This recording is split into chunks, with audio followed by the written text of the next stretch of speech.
كتير مننا بيشتكي ان طيوره بتاكل وما بتكبرش، ان طيوره مهمده، انها واخده جنب وقاعده.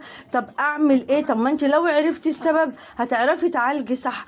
عايزه اقولك على حاجه، في حاجات اسباب كتيره جدا بتخلي الطير ما يكبرش.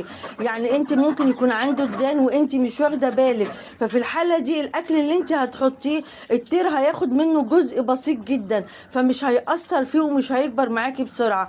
ممكن يكون عنده انتفاخ وغازات باستمرار وانت مش واخده بالك. ممكن يكون عنده امساك وانت برضو مش واخده بالك. الحاجات دي يا جماعه بتاثر على معده الطير وبتاثر على الطير عموما، وبتخليه ما يكبرش معاكي بسرعه.